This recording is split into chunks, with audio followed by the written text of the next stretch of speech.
Sex addiction, for me, that came in the form of unprotected sex with people I did not know. You know, I wouldn't be able to pick them out of a lineup now.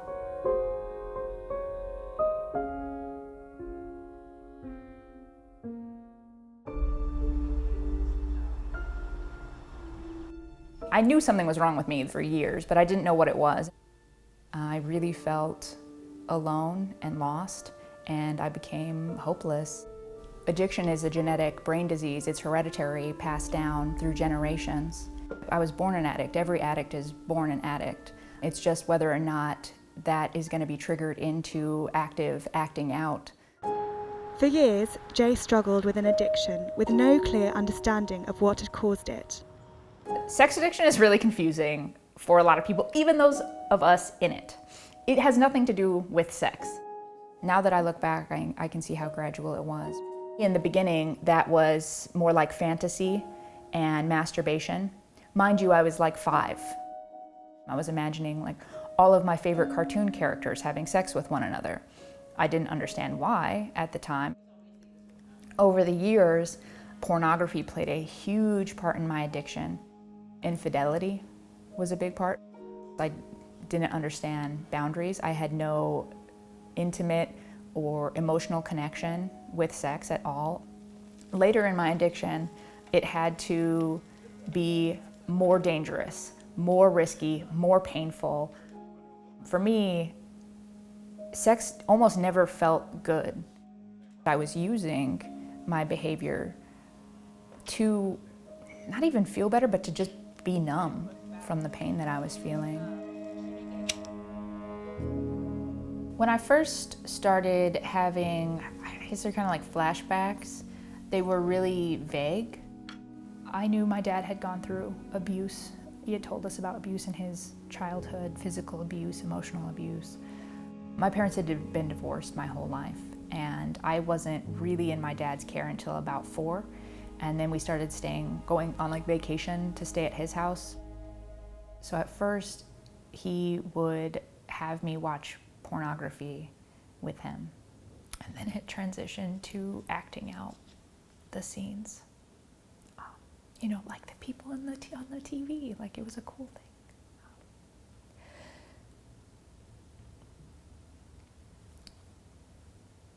And I can remember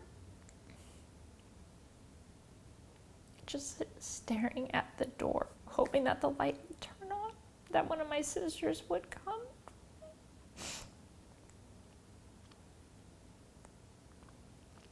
But they never did.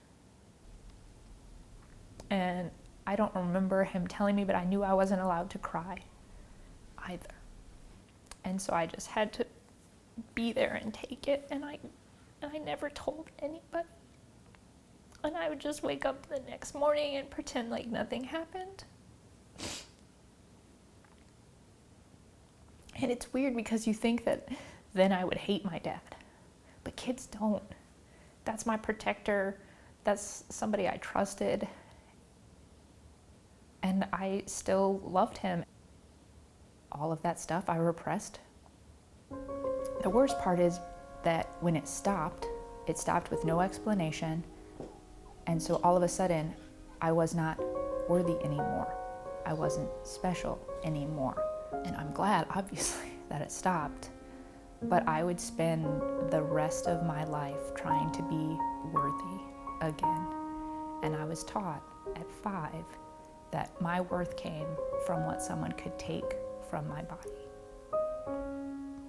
And I continued thinking that and believing it.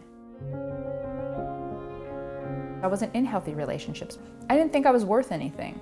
And so I felt I had to make it really, really easy for them in order to have them be with me. So when I was at a point of suicide, it wasn't that I was in all these crazy behaviors, it was that I was completely isolated and shut off entirely. It was really, really dark. It was during her darkest moment that Jace finally sought help and went to a group meeting for addicts. It was at this point that she started working towards putting her addiction behind her. So I decided that I was gonna stop having sex and start learning about it.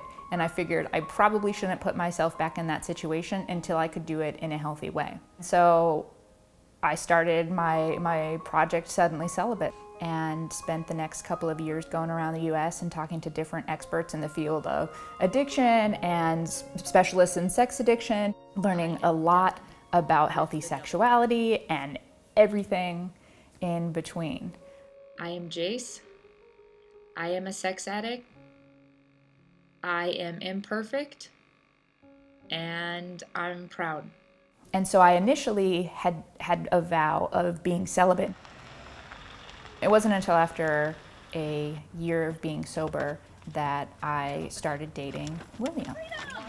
And it was a few months into our relationship where I decided to end my celibacy. Regardless of what she'd experienced in the past, I only knew her up to the point that I met her. I met with somebody that I truly cared for. Everybody has issues in their life, and just like everybody, I stumble and I pick myself up, brush myself off, and keep on trying. As long as both of us are willing to strive for betterment in ourselves, then the relationship works itself out naturally. We have an extraordinary relationship as well. And having fun is pretty good too. Addiction is a helpless, hopeless, sad and dark world, and that's true. It's really a place of powerlessness where your life is chaos all of the time. It's terrible, but there's a flip side. You're not doomed to this dismal, scary, chaotic life forever. In going into recovery, I'm going from feeling completely hopeless and alone in the dark. Now I live with enthusiasm.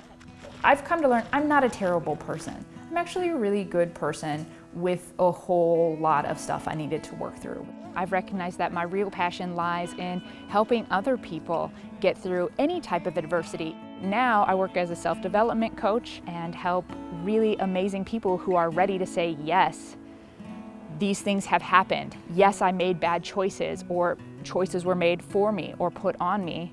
I don't want that life. That's not who I am. I want more. I want better. I can be more. And I'm like, heck yeah, you can, and I will help you get there.